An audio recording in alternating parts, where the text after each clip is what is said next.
That man was Jack the Ripper. She was sure of it. The year would have been about 1907, and painter Walter Sickert was chatting with his landlady as she dusted his room in Camden Town, London.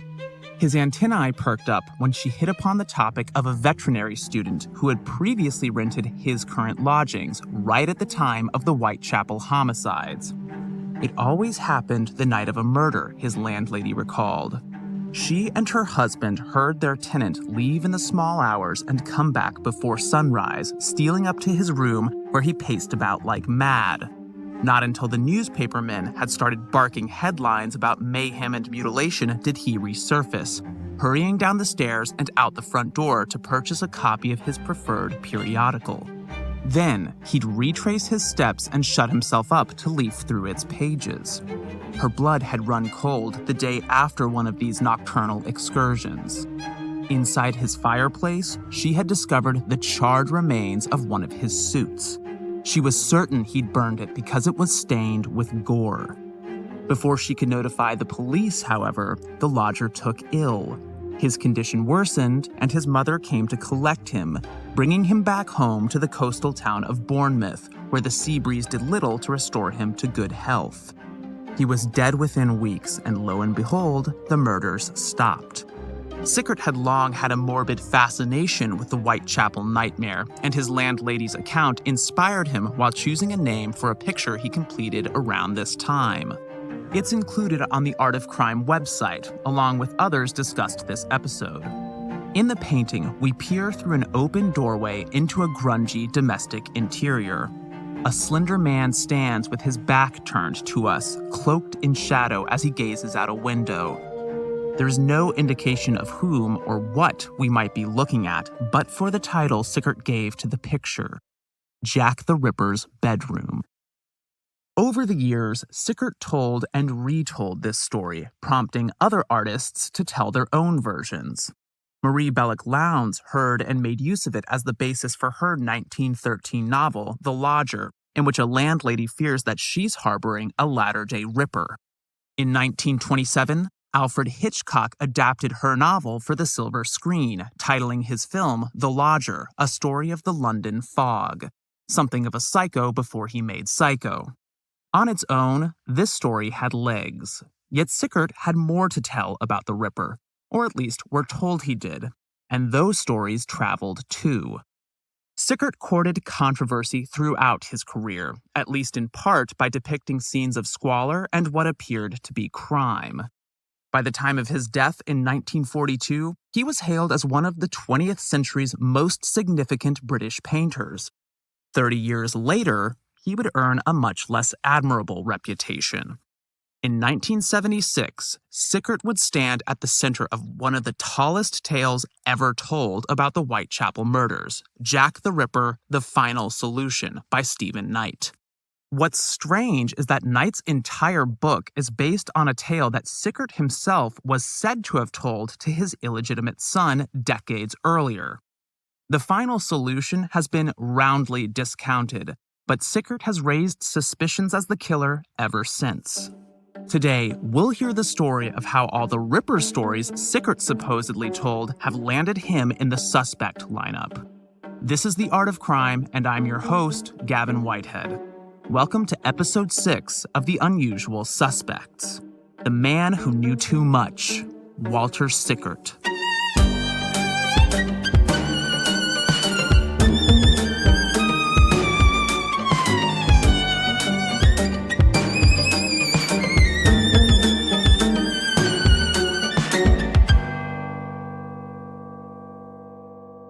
On May 31st, 1860, painter and illustrator Oswald Sickert, along with his wife Eleanor, welcomed the first of 6 children into their home. They named him Walter. Partly for his precocity and partly for being the eldest of the lot, his mother and father held him apart from and above his siblings, even referring to him and his 4 brothers as, quote, Walter and the boys, unquote. The Sickerts were living in Munich at the time of Walter's birth, but alarmed by changes in the geopolitical climate, they relocated to England, taking up residence first in Bedford before resettling in London in 1869.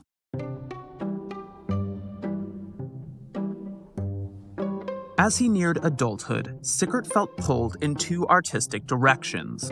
On the one hand, he yearned to bask in the limelight of the London stage.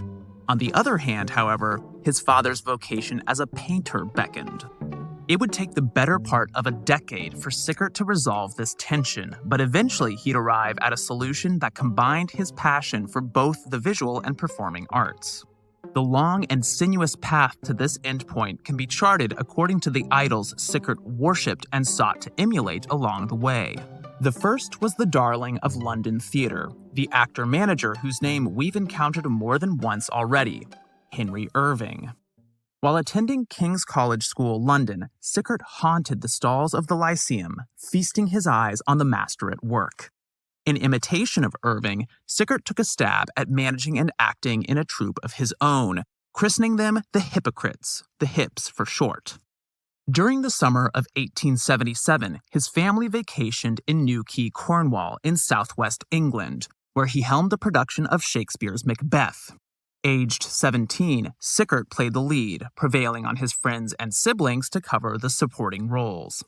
The script was trimmed down for the sake of brevity, and Sickert staged it in a disused quarry, an ominous setting that suited Shakespeare's tale of witchcraft and warfare.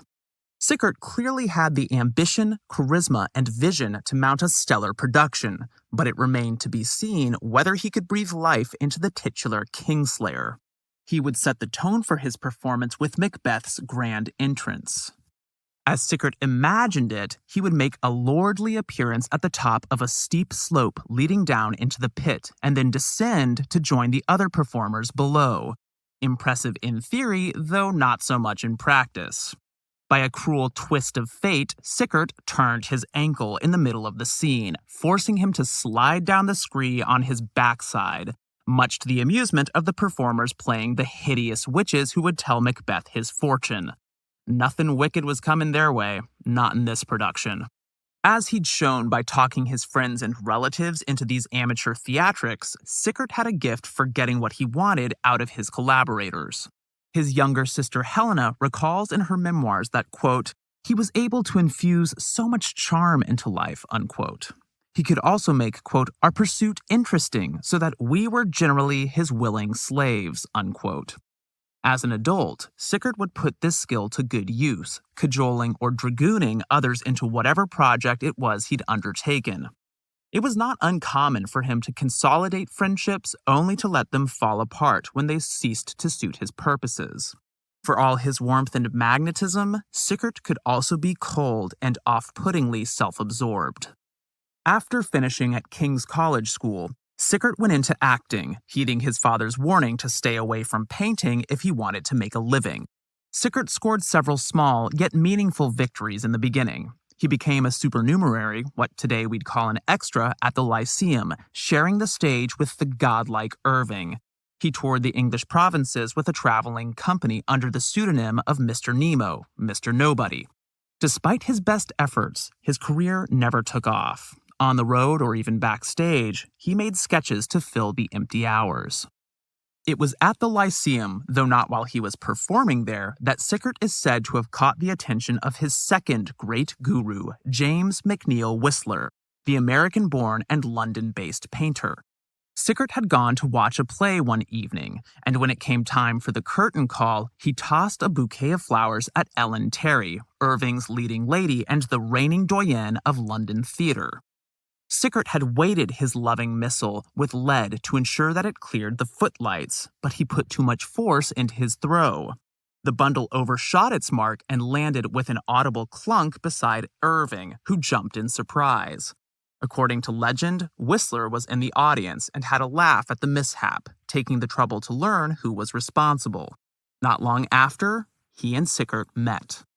By 1882, Sickert had given up on acting, though he would never abandon his love for dressing up and putting on a show for whoever would watch. After enrolling in and then dropping out of the Slade School of Art, he became a pupil and assistant to Whistler, brushing shoulders with the biggest names in Bohemia at the avant-garde painter's Tite Street studio. A polarizing figure, Whistler gave offense as quickly as he took it. In 1877, he had run afoul of the public for filing what many viewed as a frivolous libel suit against John Ruskin, eminent art critic and guardian of good taste. Ruskin had committed the unpardonable slight of giving Whistler a negative review. The painter won, but his victory was Pyrrhic as it came with ungodly legal expenses. Despite his peccadilloes, many of Whistler's followers still stuck by him for a very simple reason. The guy was a genius. Whistler was a prima painter, meaning that he layered thin, wet paint on top of thin, wet paint. This technique required him to work at high speed, racing against the clock to complete the picture before the oil dried. He finished new works in a single sitting, which he sometimes termed a single wet. Because of the time pressure, prima painting demanded the utmost skill and self-possession. If an artist could pull it off, and Whistler could, the practice resulted in a picture with a freshness and smoothness of surface that was beautiful to behold. Whistler changed other aspects of his method depending on subject matter. He produced his quiet nocturnes or nighttime scenes from memory, having perfected the art of visual recall, while he painted landscapes and portraits from life. No matter what image covered his canvas in the end, Whistler insisted on creating art for art's sake, without any pretense to high-minded moralizing. Sickert soaked it all in. Much as he had followed Irving's example as an aspiring actor, he modeled himself on Whistler as a fledgling painter. Sickert stood next to him in the open air, their canvases side by side and their oils on tables rather than palettes, as Whistler preferred, painting what they saw in the bustling streets of Chelsea. Sickert was a student of Whistler's, yes, but he was also a bit of an errand boy as well. It was in that capacity that he made the acquaintance of his third role model, Edgar Degas. In 1883, Whistler sent Sickert to Paris to deliver his portrait of the artist's mother for exhibition at the Salon. During this journey, Sickert called on Degas, Whistler having furnished him with a letter of introduction. The Frenchman's methods differed from those of the American. Degas didn't paint prima nor from life. Instead, he drew sketches of his subject, painting from those drawings inside a studio. Furthermore, Degas drew inspiration from quotidian people and places, for instance, the performers and audience members inside musical establishments known as cafés chantants. Sickert and Degas became fast friends, and the former adopted aspects of the latter's philosophy. With time, Sickert placed him on the pedestal that Whistler had previously occupied. Reflecting on his visits to Degas' Parisian home, Sickert later described his mentor's apartment as, quote, the lighthouse of my existence, unquote. After several years of learning from the best, Sickert gathered up the teachings that appealed to him most and dispensed with the rest. He held on to Whistler's insistence on art for art's sake while taking up Degas' preference for painting from sketches. He also saw the merit in the Frenchman's depicting everyday places like the Café Chantant. Soon, Sickert landed on what would become a lasting source of inspiration, one that dovetailed with his love of live performance, and one that would allow him to savor the sweetness of notoriety for the first time: the music hall.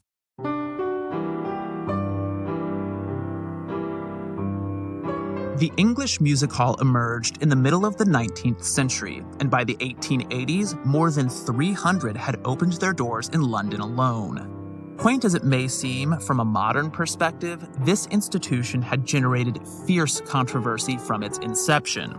An evening's entertainment typically included a series of brief acts. In each, a new performer or pair of performers sang songs. These were often racy and may have featured erotically charged lyrics and choreography. More risque still, they sometimes included gender bending, with female performers taking the stage in men's breeches and thereby defying contemporary standards of femininity. Smoke filled the air as audience members, mostly male and working class, puffed on pipes or cigars. The average crowd was awash in drink because, unlike playhouses, music halls also served alcohol. Spectators inevitably grew rowdy and heckled, applauded, or catcalled performers without inhibition. The talent, in turn, gloried in the plaudits or countered boos with a barbed riposte. Meanwhile, prostitutes made the rounds among the audience, sporting red hats that announced their profession. For all these reasons, the music hall did not sit well with many in the middle classes, the self-appointed arbiters of what constituted morality, and many observers denounced these places as dens of iniquity. Sickert visited music halls nightly, making sketches and painting from those back at his studio. It was a picture of a hall that earned him a reputation as a provocateur. In 1887, he became a member of the New English Art Club, which styled itself as a radical counterpart to the Royal Academy. In April 1888, Sickert appalled critics with his creation, Gadds Hungerford Palace of Varieties, second turn of Miss Katie Lawrence. The exact painting that hung in the club has gotten lost, probably destroyed. 2 other versions have come down to us, however, and one of them is featured on the website. Looking at it today, I'm amazed by what critics considered grounds for outrage. The painting shows a music hall's darkened auditorium full of male spectators, most of them with their backs to us, while celebrated serial comic Katie Lawrence performs on stage, her primrose smock and skirt illuminated by gaslight.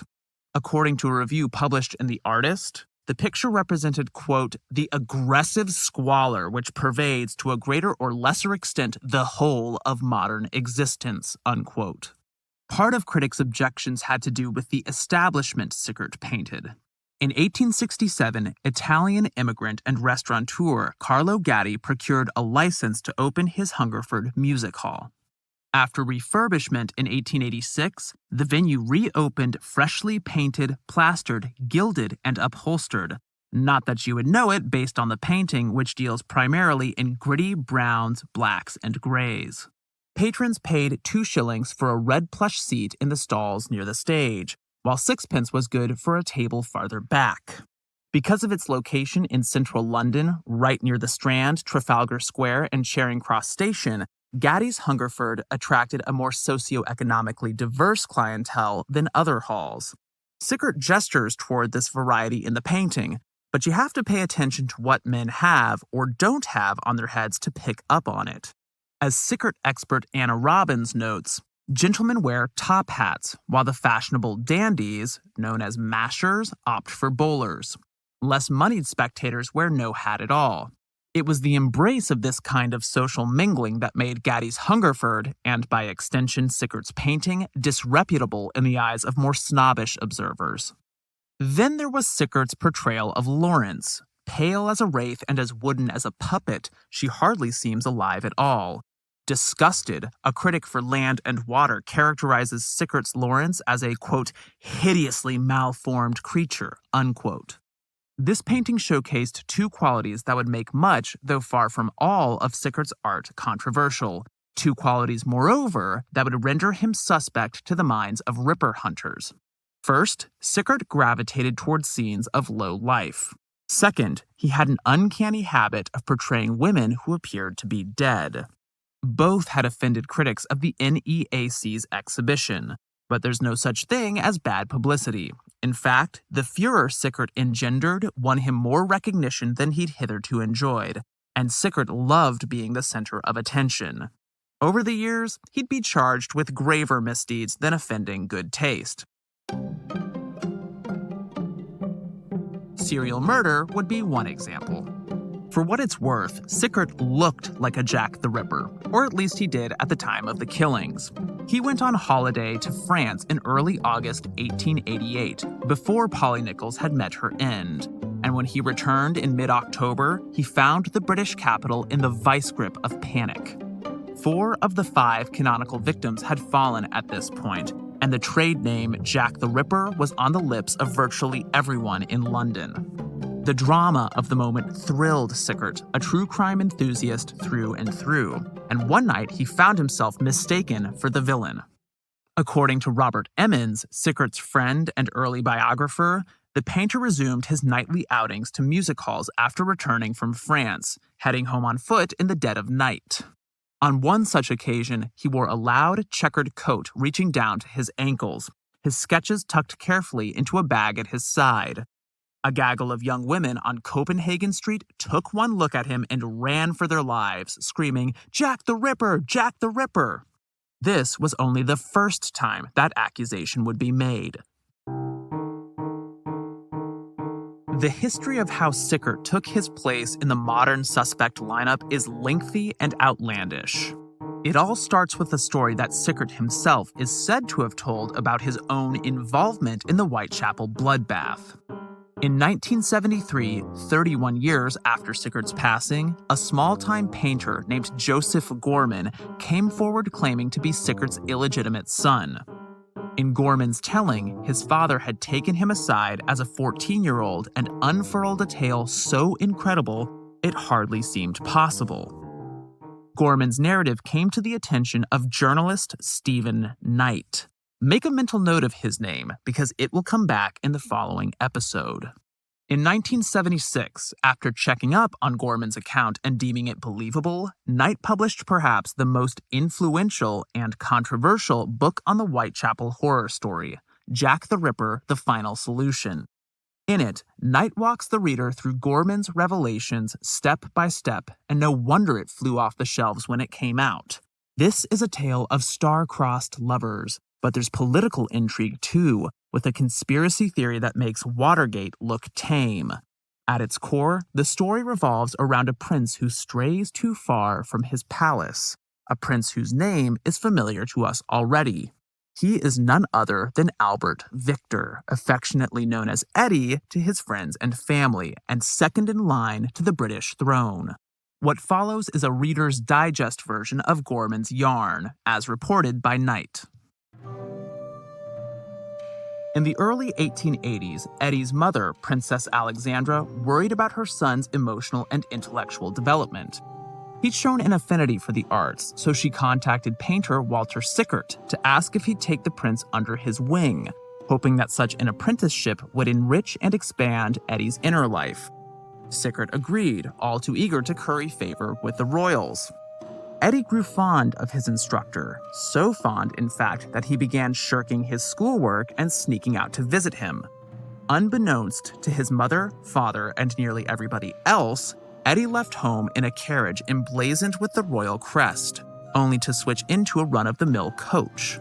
Then he would proceed to Sickert's brick-fronted studio at 15 Cleveland Street. In 1884, Sickert introduced his pupil to a young woman named Anne Elizabeth Crook, who worked for a tobacconist up the street and occasionally modeled for Sickert.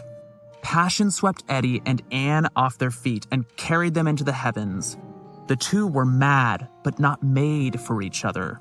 A shop girl and a prince? That was no match. Worse still, Anne was a Catholic at a time when anti-Catholic sentiment pervaded the realm. Queen and country would never stand for the coupling. Still, the pair conceived a child, a baby girl baptized as Alice Margaret, after which the prince and his consort married in secret. 2 witnesses watched them solemnize their union. One of them was Sickert, and none of Knight's readers could have guessed the other. She had assisted Crook at the tobacconist's and nursed little Alice whenever necessary, so it made sense for her to attend the clandestine nuptials. She called herself Mary Jane Kelly, and one day she would die as the Ripper's 5th and final canonical victim. Few things travel faster than word of a royal scandal, and soon the illicit alliance had become known to Queen Victoria as well as her Prime Minister, Lord Salisbury.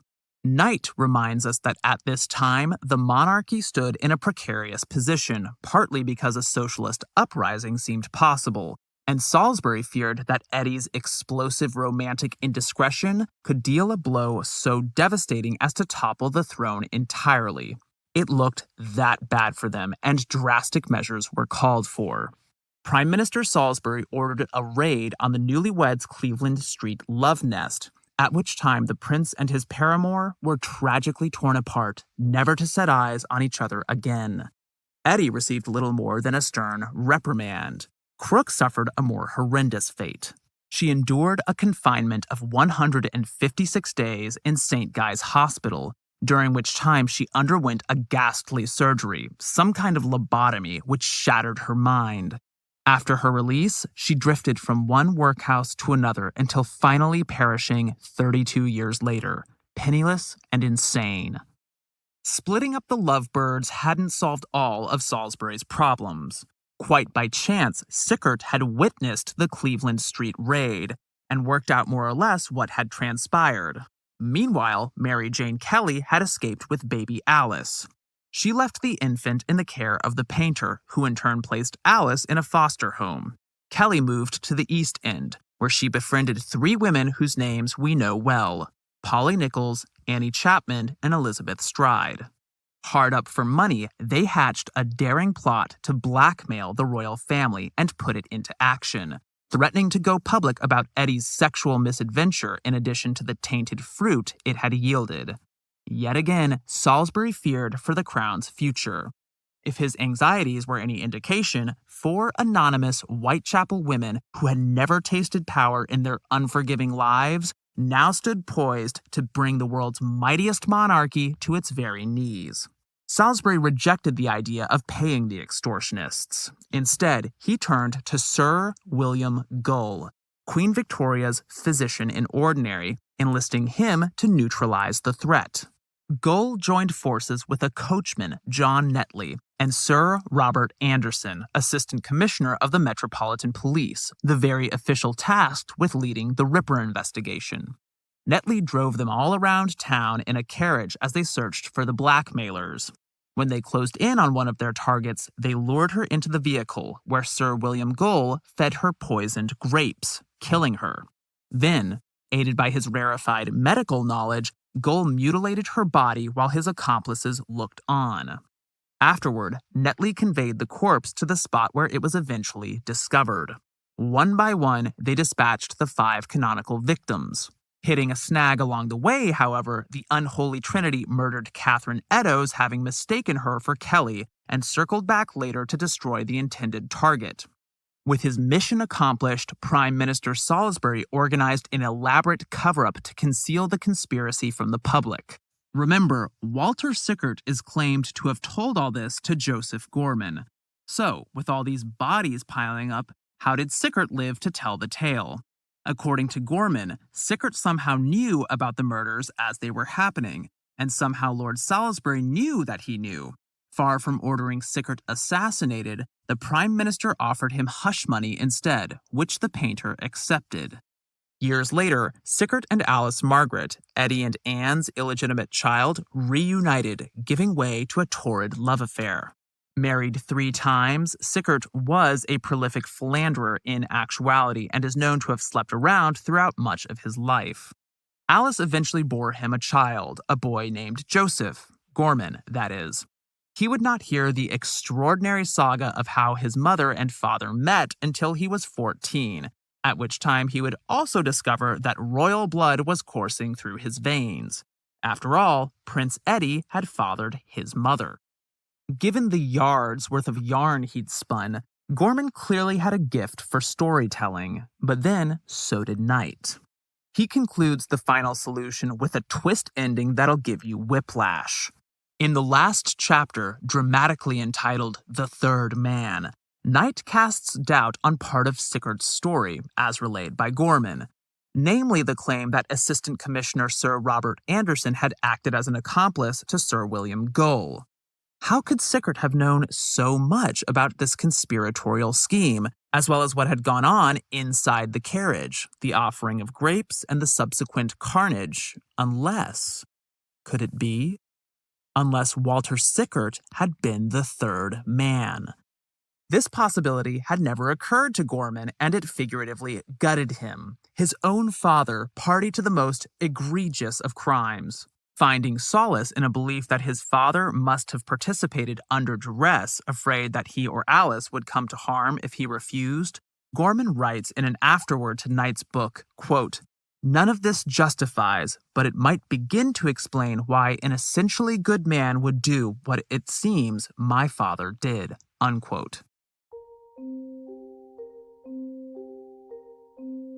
2 episodes ago, we heard from Richard Wallace about how Lewis Carroll felt compelled to disclose his involvement in the Whitechapel murders, burying confessions in his writing in the form of anagrams. In a similar vein, Knight contends that Sickert, not unlike Da Vinci in a later page-turner, planted clues about his complicity in his painting. By way of example, Knight points to Sickert's 1906 work La Oland Days, held by the Tate Modern in London. Here we find another of his domestic interiors, dark and dumpy as Jack the Ripper's bedroom. A plump woman lounges, naked, on a bedstead, her left leg crossed over the other. As if lost in thought, she rests her chin on her right hand. Eerily, shadow obscures her facial features. She almost seems not to have any at all. Unquestionably disquieting, the picture is also far from flattering. That's what makes this painting important, to art historians, that is. According to Sickert expert Richard Schoen, female nudes were nothing new in turn-of-the-century British painting. Yet artists tended to mythologize or beautify nudity to make it more palatable. Sickert never endeavored to idealize nakedness. Rather, as in the case of La Oland Days, he depicts the human body with uncompromising frankness.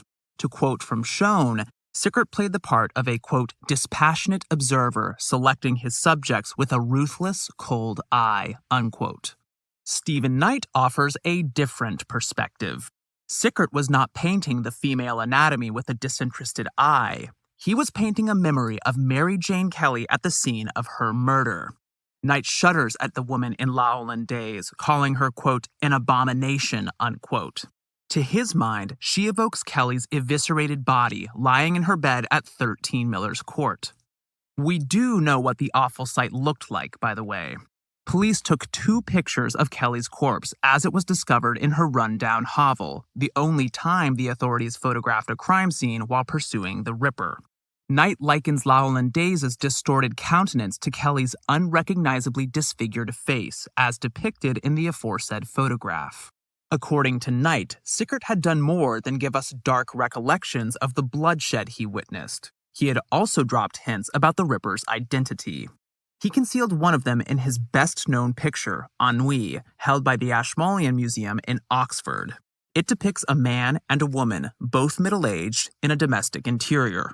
Its wallpaper looks like the color of bile. The man gazes off toward the right-hand side, seated at a table with an empty glass before him and a cigar between his teeth, not wanting to stir unless absolutely necessary.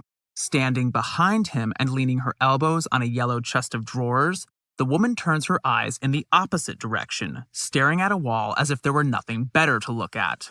There are adornments in the room, but she pays them no mind. A picture on the back wall shows Queen Victoria in white with something perched on her shoulder.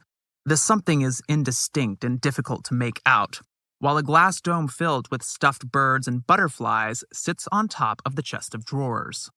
Before cracking the code, why not consult another art historian about what Sickert was trying to achieve with this picture and why it's made such a lasting impression? According to Wendy Barron, an authority on such matters, Ennui marks the dazzling climax of a technical experiment Sickert had been running. It was as if he'd drawn up a set of compositional guidelines. Prior to completing Ennui, he painted a series of works, each of which includes 2 figures, one man, one woman, one seated, the other standing, in a domestic environment. Sickert arranged and rearranged his subjects, altering their placement, posture, facial expression, and so forth. This might sound rather dry and superficial, but in conducting these tests, Sickert was searching for the most potent way to convey what lay beneath the surface of his figures. Based almost entirely on how he oriented their bodies, Sickert sought to imply a sense of psychological tension. With Ennui, he'd executed a tour de force. Virginia Woolf captures the emotional gulf between the man and woman in this painting in a 1934 essay, which I'm going to quote now because, let's be honest, pretty much nobody can improve on Woolf's prose. Referring to the 2 figures, Woolf writes, quote, "It's all over with them, one feels. The accumulated weariness of innumerable days has discharged its burden on them. They are buried under an avalanche of rubbish," unquote. She goes on to remark, quote, "The grimness of that situation lies in the fact that there is no crisis. Dull minutes are mounting, old matches are accumulating, and dirty glasses and dead cigars. Still, on they must go, up they must get," unquote. As far as Stephen Knight is concerned, the man and woman are of no significance. Contrary to Wolfe's essay, moreover, there is a crisis in the painting, or at least a whiff of one that had nearly torn the royal family asunder. Knight asks viewers to take a harder look at the picture within the picture, the portrait of Queen Victoria on the back wall. That figure on her shoulder is a bird, he explains, and that bird is a gull, as in Sir William Gull, the monarch's physician in ordinary who had wielded the scalpel in the conspiratorial killings. So, in other words, Sickert was revealing the identity of the world's most notorious serial killer by means of a visual pun.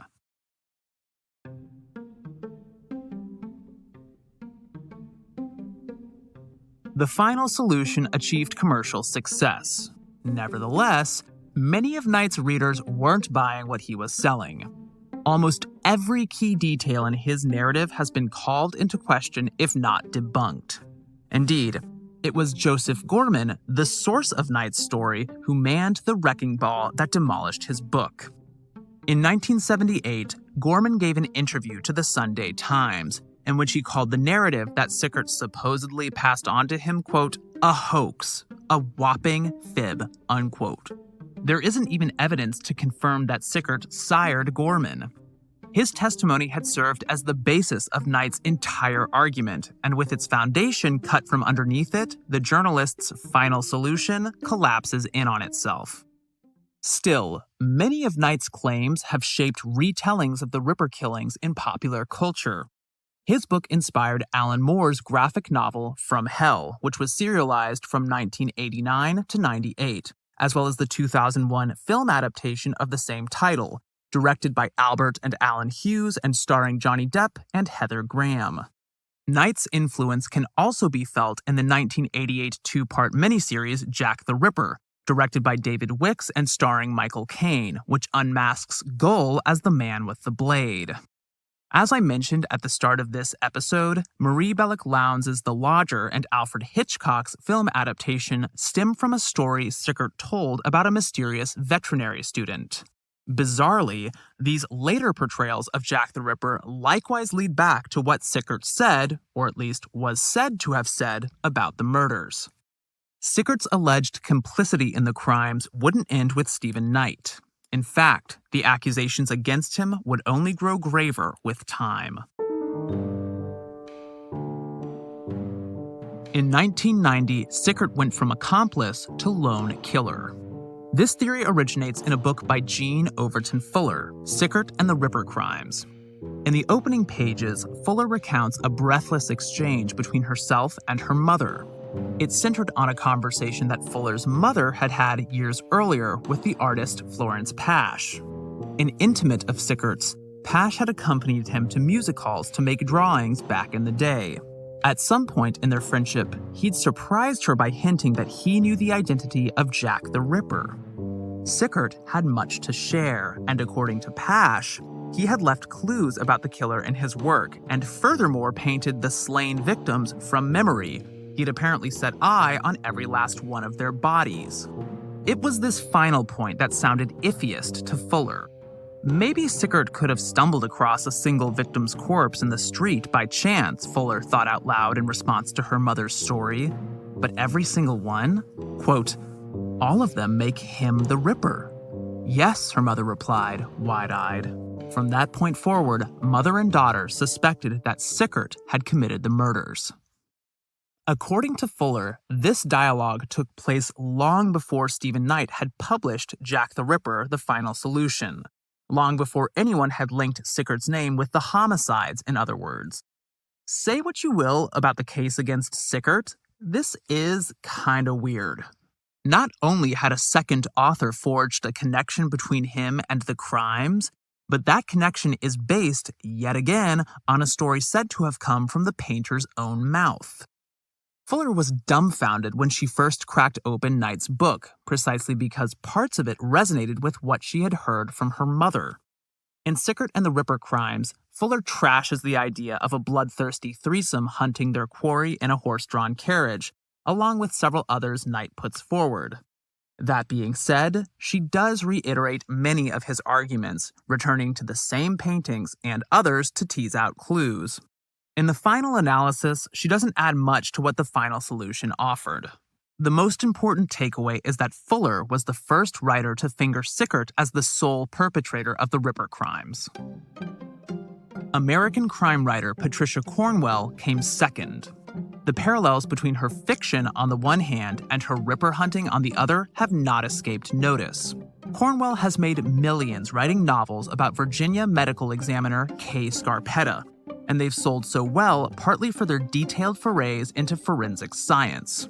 In 2002, Cornwell herself became the central sleuth in Portrait of a Killer, Jack the Ripper, Case Closed. A second edition was published in 2017, Ripper, The Secret Life of Walter Sickert. Thanks in large part to her status as a best-selling author, her books have made a much bigger splash than Fuller's ever did. In Cornwell's view, Sickert was a manipulative woman-hater and cunning sexual psychopath traumatized by invasive childhood surgeries. According to her, these procedures were meant to cure a fistula on his penis, and might have left him impotent for life, filling him with rage over his compromised manhood. Putting it mildly, Sickert scholars have bristled at Cornwell's take on the painter's personality, which they deem misleading in every respect. With a mixture of embarrassment and indignation, they furthermore add that the evidence suggests that Sickert suffered from an anal fistula, not a penile one. Claims of Sickert's impotence certainly do not comport with his well-established reputation as a womanizer. Apart from proffering a psychological profile of her suspect, and in true Scarpetta fashion, Cornwell has also brought, or attempted to bring, modern forensic science to bear on the Whitechapel nightmare, comparing traces of DNA evidence left on various Ripper letters to those recovered from pieces of Sickert's private correspondence. For more than one reason, the results are inconclusive. Of greatest relevance for our purposes, Cornwell eyes several aspects of Sickert's professional life, both as a failed actor and as a painter, with suspicion.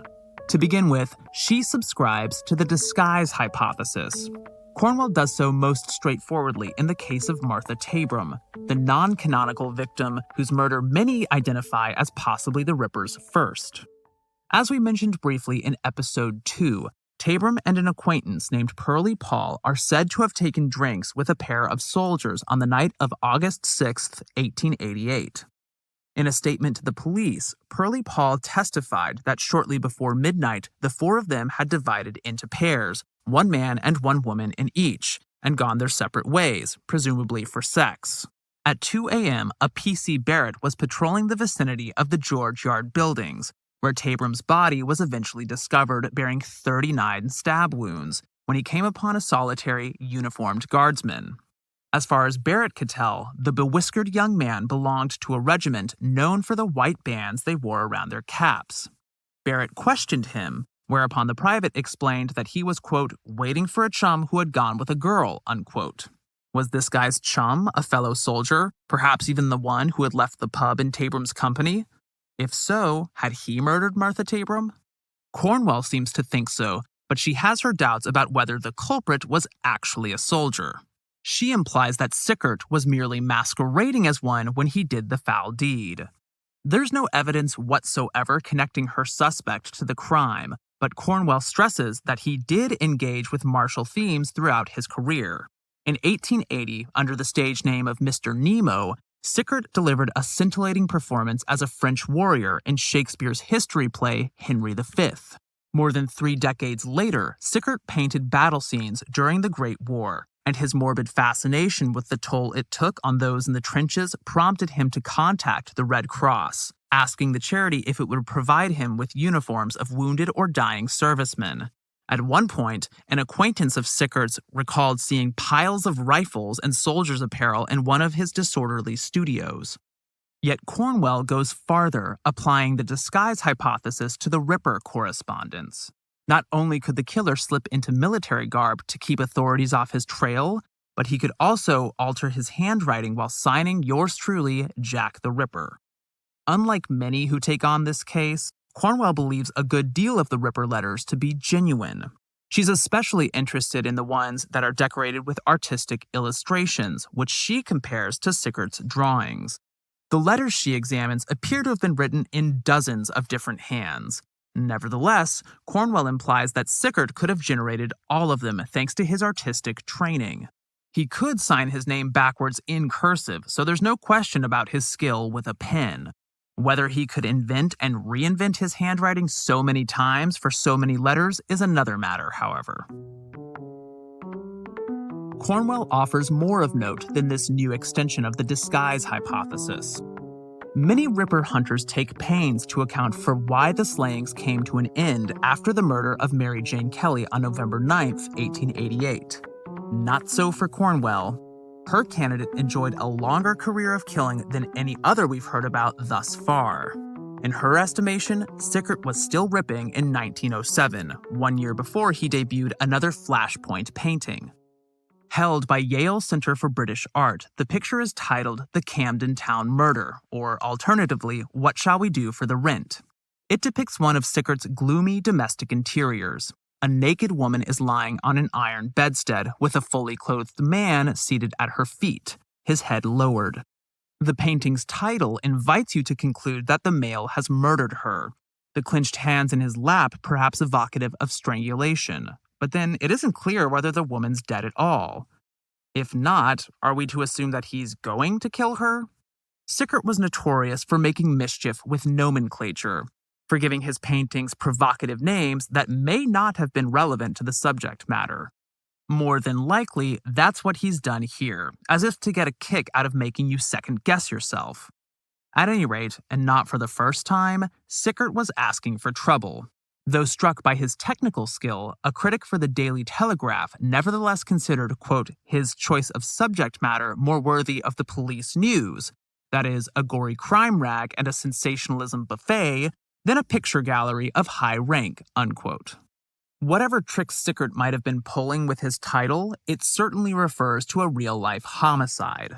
On the morning of September 12, 1907, railway laborer Bertram Shaw headed home from the train station. He lived at 29 St. Paul's Road in Camden Town, London, with a woman by the name of Emily Dimmick. They'd talked about getting married but never gone through with it.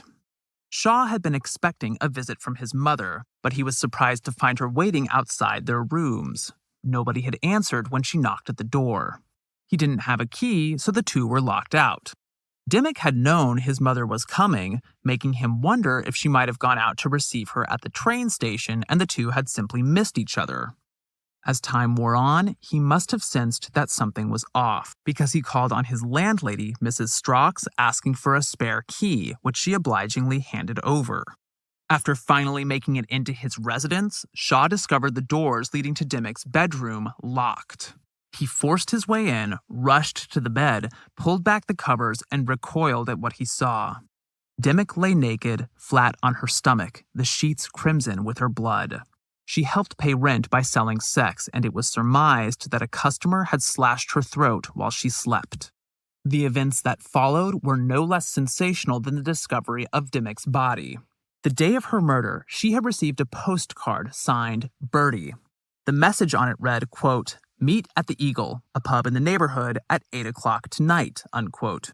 Newspapers printed facsimiles of the postcard in the hope that readers might recognize the handwriting, and one of them did. This was a woman named Ruby Young, and the writing resembled that of her lover, Robert Wood, who went by Bertie. Wood stood trial, and a spectacular courtroom drama ensued. London marveled at Wood's lawyer, Edward Marshall Hall, an oratorical sorcerer hailed as the Great Defender. Sharpened by his theatrical flair, Hall's cross-examination poked hole after hole in the prosecution. Despite this star turn, an acquittal was far from a foregone conclusion. When Wood took the stand, his lawyer opened with a straightforward question, quote, "Robert Wood, did you kill Emily Dimmick?" unquote. Hall had anticipated a resolute no, but instead the defendant remained awkwardly silent for a moment, looking more than a little sus.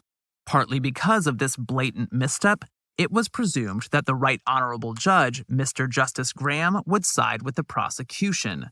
Midway through summing up, however, he blindsided the court with a dramatic reversal, more or less advising the jury to acquit. After a mere 15 minutes of deliberation, they did. They had reached the right verdict, or so Patricia Cornwell would have us believe, because Walter Sickert had committed the murder.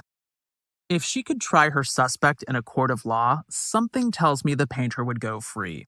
Cornwell builds her case on circumstantial evidence, and she's the first person to point out its flimsiness. In trying to connect Sickert with the Camden Town murder, she highlights an article in the Evening Standard, printed November 29, 1937, 30 years after the tragedy took place. It claims that Sickert, quote, was permitted to enter the house where the murder was committed and did several sketches of the murdered woman's body, unquote. There would have been a narrow window of opportunity to view Dimmock's body between the time of its discovery and its removal from the premises, Cornwell reasons, and she considers it highly unlikely that Sickert would have found the crime scene by chance. He knew where to look because he'd killed her. Yet as Cornwell concedes in the second edition of her book, the story about Sickert's visit to Dimmock's domicile may be untrue. She also raises questions about a letter from the painter to an American correspondent, Nan Hudson, in which he regales her with a truly bizarre tale. While he was living at 6 Mornington Crescent in Camden Town, not too far from the scene of the crime, a downstairs neighbor burst into his room, quote, with her whole head ablaze like a torch from a celluloid comb. I put her out by shampooing her with my hands so quickly that I didn't burn myself at all, unquote. The incident left her bald, but apart from that, she was just fine. Ever the oddball, Sickert has more than likely embellished, if not entirely invented, this emergency, and for this reason, it sets off alarms for Cornwell. Quote, I was left to wonder if it might be possible that Sickert fabricated the incident with his downstairs neighbor because it might have occurred the same night or early morning of Emily Dimmock's murder, and Sickert was making sure someone knew he was home, unquote. On the very next page, Cornwell admits that Sickert didn't date this missive, making it impossible to say when it was written in relation to the murder, so consider this evidence inadmissible.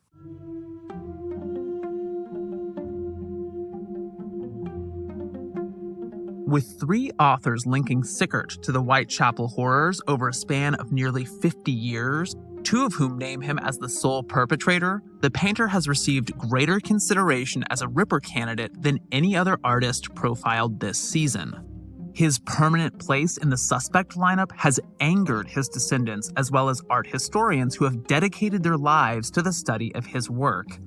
In their eyes, he's better known now as an alleged serial murderer than the undisputed master of his craft that he was. They certainly haven't stayed silent about the matter. In his excellent biography, Walter Sickert, A Life, published 3 years after the first edition of Cornwell's book, Matthew Sturgis attacks the issue in a postscript. The opening sentence makes his stance plain enough. Quote, Walter Sickert was not Jack the Ripper, unquote. He then carries out a systematic excoriation of the various cases made against Sickert over the years, starting with Gorman and working his way up to Cornwell. Let's just say I winced a lot reading it. Sturgis disputes a number of contentions about the painter's alleged connection with the killings, but, like others, he stresses that Sickert was on vacation in France when the murders of Polly Nichols, Annie Chapman, Elizabeth Stride, and Catherine Eddowes took place, ruling him out as a suspect. Cornwell attempts to refute this claim in Ripper, The Secret Life of Walter Sickert, as have others who believe the painter to have committed the murders. After laying down his battle axe, Sturgis admits to having fought for a lost cause. Quote, by a quirk of fate, he, Sickert, has been dragged into the swamp of Ripperology, and once inmired, it is impossible to escape, unquote. In other words, nothing Sturgis or anyone else argues can free him from the miasma. But what would Sickert have to say? Sickert, the eccentric, who welcomed attention and even notoriety throughout his whole life, who relished true crime, who thrilled in the sensationalism of the Whitechapel homicides, who recounted stories about living in what might have been the murderer's digs, who ostensibly painted the Ripper inside his bedroom, and who may have cracked a smile when that bevy of young women took flight at the sight of him on Copenhagen Street, screaming Jack the Ripper at the top of their lungs. How would he feel about getting himself mired in the morass of Ripperology? I'll let Sturgis have the last word. Quote, That such posthumous celebrity should fall on Sickert is certainly a curiosity. No less certainly, it is a curiosity that Sickert would have enjoyed, unquote. Next episode, we'll hear about the most sprawling conspiracy theory yet. It all revolves around a Victorian pop star who also played organ for the secretive fraternity known as the Freemasons. You've been listening to The Art of Crime, created, written, and narrated by yours truly, Gavin Whitehead. Liam Bellman Sharp edited sound and composed the score. Last but not least, 1,000 thanks to research and production assistant Kin Symphonies. If you liked what you heard, please tell the world, by which I mean everyone you know, plus the occasional stranger. Also, if you can, take a minute to rate and review the podcast. It goes a long way in helping other listeners find out about it. Finally, all throughout history, artists have relied on the support of patrons to make their work. The same holds true for podcasters doing shows about historical artists. So please consider making a donation at patreon.com/artofcrimepodcast. Every bit counts and is massively appreciated. As a reminder, be sure to check out the Art of Crime website, artofcrimepodcast.com. It features all kinds of images relevant to the show, including maps, drawings, paintings, photographs, sheet music, and more. You can also follow us on Facebook at Art of Crime Podcast and Twitter at Art of Crime Pod. If you have questions, comments, or feedback, please don't hesitate to drop me a line at artofcrimepodcast@gmail.com. Thanks for listening, and until next time.